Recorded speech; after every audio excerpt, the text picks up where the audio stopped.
Hello प्यारे बच्चों, आपका स्वागत है हमारी वीडियो में। आपके प्रोजेक्ट वर्क को आज हम डिस्कस कर रहे हैं। आपकी मैम ने क्वेश्चन आंसर्स दिए हैं आपके पीरियोडिक असेसमेंट नंबर 4 के। हर महीने के एंड में हमारे एग्ज़ाम होते हैं, लेकिन इस बार हमारे एग्ज़ाम नहीं हुए क्योंकि हमारी ऑनलाइन क्लास चल रही थी। इस वजह से हमने पेपर अभी आपको छुट्टियों में भेजे हैं, जो आपके पेरेंट्स और बड़े भाई बहनों की हेल्प से आप कर सकते हैं। आपको ये काम करना है और फिर क्लास में अपनी मैम को सुनाना है। काम कैसे करना है वो मैं आपको वीडियो में समझा रही हूँ। आपके 4 सब्जेक्ट हैं जिनका काम आया है, जिसमें हर पेज पे जो पहला पेज है हर सब्जेक्ट का, उसमें आपको कुछ नहीं करना है, वो आपकी मैम के लिए है। और सेकंड पेज पे आपको क्या काम करना है ये लिखा है, वो मैं आपको समझा रही हूँ। सबसे पहले हमारा हिंदी का सब्जेक्ट हमने लिया है। ये हिंदी के सब्जेक्ट का पहला पेज है, इसमें आपको कुछ नहीं करना है, ये आपके टीचर्स के लिए है। तो अभी हम आ जाते हैं पेज नंबर 2 पे। प्यारे बच्चों, आपने अपनी हिंदी की किताब का पेज नंबर 84 और 85 देखना है। उसमें आपने शेर और चूहे की दोस्ती की कहानी पढ़ी थी, उसी के हिसाब से ये परियोजना कार्य आपका डिज़ाइन किया गया है। यहाँ देखिए, आपको क्या करना है, उस पेज पे जो चित्र बना है, चित्र को देखकर बताना है कि कौन कौन से खेल खेलने के लिए कितने लोगों की आवश्यकता होती है।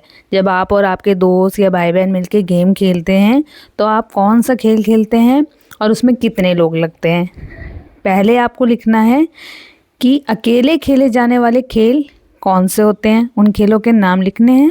और उससे आगे आपको लिखना है खेलने वालों की संख्या, कि कितने लोग इसे खेल सकते हैं। उसके बाद है 2 के जोड़े में खेले जाने वाले खेल, जो 2 जने मिलके खेल सकते हैं। जैसे कि शतरंज 2 जनों में खेले जाने वाला खेल है, तो आप यहाँ लिखेंगे शतरंज और आगे लिखेंगे 2। इसके बाद है समूह में खेले जाने वाले खेल, जो आप अकेले नहीं खेल सकते, जिसके लिए आपको 4 से 5 बच्चों की आवश्यकता है, अपने साथियों की आवश्यकता है। ऐसे खेल का नाम लिखना है और खेलने वालों की संख्या भी लिखनी है। खेलने वालों की संख्या आप अपने हिसाब से लिख सकते हैं, 5, 6, 7, जितना भी। नंबर 2 है आपका मनपसंद खेल कौन सा है और आप उसे कैसे खेलते हैं। अपने किसी भी एक मनपसंद खेल के बारे में आपको बताना है और आप उसे कैसे खेलते हैं उसके बारे में लिखना है। आपके नंबर मैम कैसे देंगी? पहले क्वेश्चन में खेलों के नाम और उनके खिलाड़ियों की संख्या आपको मैम को बतानी होगी। आप क्लास में मैम जब जाएंगे तो मैम ये सर आपके जो भी हैं वो आपसे सुनेंगे कि बताओ बच्चों, आप किसी खेल के नाम बताइए और उसके अंदर खिलाड़ियों की संख्या कितनी होती है, ये आपको बोल के बताना होगा। अगर आपने ओरली जवाब दे दिया तो आपको 10 मार्क्स मिलेंगे। अब नेक्स्ट क्वेश्चन क्या है, आपको जो काम लिखने के लिए दिया गया था वो काम आप अपनी मैम को और सर को दिखाएंगे। उसको आप पढ़ के सुनाएंगे कि आपने कितना साफ लिखा है, आपकी राइटिंग कितनी सुंदर है, उसमें गलतियां तो नहीं है। इसके हिसाब से आपको 10 मार्क्स और मिलेंगे। ठीक है, ये हो गया आपका हिंदी का काम।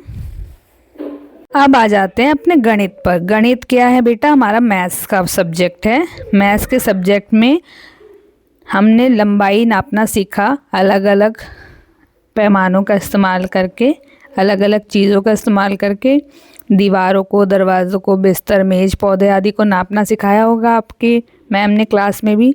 उसी से रिलेटेड हमारा ये काम है। पहला पेज आपको कुछ नहीं करना है, पेरेंट्स ध्यान दें, पहले पेज पे कुछ नहीं करना है, टीचर्स के लिए है। ये आपका पीरियोडिक असेसमेंट नंबर 4 है, पेपर है। तो जितने मार्क्स का पेपर होता है 20 मार्क्स, वो इसी के हिसाब से आपके दिए जाएंगे। और इसको जमा करने की लास्ट डेट है 21 जनवरी 2026। आइए अब मेन पेज पे चलते हैं। नेक्स्ट पेज जो आपको करना है, नीचे दी गई वस्तुओं की लंबाई अपनी अपनी पसंद की किसी वस्तु, रबर, ब्लॉक्स, पेंसिल इत्यादि से आपको नापनी है। घर की कोई भी दीवार नाप सकते हैं, पलंग की लंबाई नापनी है, दरवाजे की लंबाई नापनी है।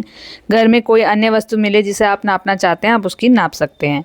आपको ये सोचना होगा, सेकेंड नंबर पे है, कि आप इसे किस चीज़ से नापें तो ज़्यादा सही रहेगा। जो चीज़ें बड़ी हैं उन्हें किसी बड़ी चीज़ से नापें तो ज़्यादा अच्छा रहेगा, क्योंकि छोटी चीज़ से नापने में बहुत समय लगेगा। तो ये अपना आपको दिमाग लगाना है कि कौन सी चीज़ को मैं किस चीज़ से नापूं। जैसे दरवाज़ा नापना है तो मैं ज्योमेट्री बॉक्स का इस्तेमाल करूं या मैं रबड़ इरेज़र का इस्तेमाल करूं, क्योंकि बड़ी चीज़ है तो उसको नापने में बहुत समय लग जाएगा। अगर हम इरेज़र का इस्तेमाल करेंगे तो हमें ज्योमेट्री बॉक्स ज़्यादा सही रहेगा, है ना। और छोटी चीज़ को नाप रहे हैं तो छोटी चीज़ इस्तेमाल कीजिए। अब नेक्स्ट क्या है आपका, जिस वस्तु को आप नाप रहे हैं नंबर 3 पे, उसका चित्र और उस जिसको आप जिस चीज़ से नाप रहे हैं उसका चित्र। जब अगर मैं दरवाजे को नाप रही हूँ मैं दरवाज़ा बनाऊंगी, और मैं अगर उसे ज्योमेट्री बॉक्स से नाप रही हूँ तो मैं ज्योमेट्री बॉक्स का चित्र बनाऊंगी उसके साथ में, और उसका नाम लिखूंगी। ठीक है। उसके बाद आपको क्या करना है, चौथे नंबर पे वस्तु को माप कर उसकी संख्या निकालें कि आपको कितनी बार दीवार को नापने के लिए पेंसिल या ज्योमेट्री बॉक्स का इस्तेमाल करना पड़ा। बराबर करके इस तरीके से लिख देंगे। 5वीं चीज़ है, अलग अलग वस्तुओं को मापकर उनकी संख्या अपनी कॉपी या प्रोजेक्ट शीट पर, उसको साफ साफ आपको कॉपी में लिखना है जो भी काम आप कर रहे हैं। ठीक है। तो आपने लंबाई जैसे नापी आपको ओरली बोल के बताना होगा क्लास में मैम को और बाकी बच्चों को, ताकि हमें पता चले आपने काम खुद करा है। ऐसा ना हो कि सिर्फ बड़े से करवा लिया है। अगर आप बता नहीं पा रहे हैं इसका मतलब आपने काम खुद से नहीं किया है, तो 10 मार्क्स आपके उसके होंगे। दूसरा है, आपने लिखा हुआ काम कितना साफ़ सुथरा किया है, कितने अच्छे से उसको जैसे समझाया गया वैसे किया नहीं किया है, कितनी गलतियाँ, उसके हिसाब से आपको बाकी के 10 मार्क्स मिलेंगे। ये हो गया आपका मैथ्स का। अब नेक्स्ट पे आ जाते हैं हम। नेक्स्ट प्रोजेक्ट वर्क है आपका EVS, हमारे आसपास की दुनिया, जिसके अंदर आपको बनाना है टेलीफोन। टेलीफोन बनाने के लिए आपको क्या क्या चीज़ें चाहिए, नीचे देखिए दिया हुआ है। 2 कागज़ या प्लास्टिक के कप चाहिए। दूसरा धागा चाहिए, धागे का लंबा टुकड़ा। तीसरा पेंसिल या कोई नुकीली चीज़ चाहिए जिसका इस्तेमाल आप किसी बड़े के साथ करेंगे। चौथा आपको चाहिए कैंची, और 5वां आपको चाहिए टेप। ये ऑप्शनल है। नेक्स्ट पेज पे आ जाते हैं। कैसे करनी है एक्टिविटी। पहला, कप तैयार करना है, बड़े की हेल्प लेनी है और कप के जो बॉटम साइड है तले में आपको एक छेद बनाना है। दूसरा काम क्या करना है, उस छेद के अंदर से एक धागे को डालना है उसके अंदर, ताकि वो आर पार हो जाए। तीसरी चीज़, उस धागे में आपको एक गांठ बांधनी है अंदर, ताकि वह बाहर ना आए, है ना। चौथी चीज़ आपको क्या करनी है, दूसरे कप के लिए भी इसी तरीके से छेद करके उसमें से धागा निकाल के उसको गांठ लगानी है। 5वां क्या है, अब स्ट्रिंग को स्ट्रेच करना है। एक को आप एक कान पे लगाएं और दूसरा अपने मुंह पे लगाएं। परिवार के किसी सदस्य को एक कप पकड़ने के लिए कहें जबकि आप दूसरे कप को पकड़ते हैं, और स्ट्रिंग एकदम टाइट और खिंची हुई होनी चाहिए। छठी चीज़ जो आपको करनी है, जब एक जने ने कान पे लगा रखा होगा और दूसरे जने ने मुंह पे, तो एक कप में धीरे से बोलेगा तो दूसरे व्यक्ति को कप के अंदर सुनेगा, आपकी आवाज़ सुनेगी। बारी बारी से आप इस तरीके से बात करके देखें और आपका टेलीफोन तैयार है। आपने DIY टेलीफोन कैसे बनाया इसके बारे में आप ओरली अपने टीचर को बताएंगे, क्लासमेट्स को बताएंगे, उसके आपके 10 मार्क्स लगेंगे। दूसरा, आपको ध्यान देना है कि क्या होता है जब स्ट्रिंग कसी हुई होती है, खींची हुई होती है, और अगर वो लूज़ हो जाती है तो क्या होता है। आप देखेंगे स्ट्रिंग कसी हुई होगी तो आपको आवाज़ सुनाई देगी, और अगर ढीली होगी तो आपको आवाज़ सुनाई नहीं देगी। ये चीज़ आपको खुद अनुभव करनी है और उसके बाद इसे अपनी सहपाठियों के साथ, शिक्षक के साथ बतानी है। इसके भी आपके 10 मार्क्स लगेंगे। अब आ जाते हैं लास्ट हमारे होमवर्क पे। इंग्लिश का वर्क है। फर्स्ट पेज आपका टीचर्स के लिए है, मृदंग का। सेकंड पेज पे आ जाते हैं कि इंग्लिश का जो चैप्टर है स्मार्ट मंकी, उसको आपको पढ़ना है, समझना है। उसमें आपको क्या क्या समझना है कि मंकी क्या है, व्हाट द मंकी डिड, उस मंकी ने क्या करा, जो भी अच्छी आदत है, the good habits we learn from the story, वो आपको सबको पढ़ के याद करनी है, समझनी है। दूसरी चीज़ उससे रिलेटेड आर्ट एक्टिविटी है। आपको ड्राइंग क्या करनी है, स्मार्ट मंकी क्राफ्ट करना है। आपको एक कटआउट बनाना है ड्राइंग शीट से मंकी का, स्मार्ट मंकी का कटआउट बनाना है। पेपर यूज़ करना है, कलर यूज़ करना है, आप वेस्ट मटेरियल भी यूज़ कर सकते हैं। एक सुंदर सा कटआउट बनाना है, कलर करना है क्राफ्ट को सुंदर तरीके से, नीटली, साफ़ सफाई से, और 2 सिंपल सेंटेंस मंकी के बारे में आपको लिखने हैं। जब आप सेंटेंस लिखेंगे तो आपको वो 2 और 3 सेंटेंस मंकी के बारे में बोलने भी आने चाहिए, तो आप उसको याद करेंगे ताकि आप क्लास में उसे सुना सकें। या तो आप एक स्मार्ट मंकी क्राफ्ट करेंगे, या फिर आप क्या कर सकते हैं, दूसरी एक्टिविटी है क्लीन हैबिट डस्टबिन क्राफ्ट।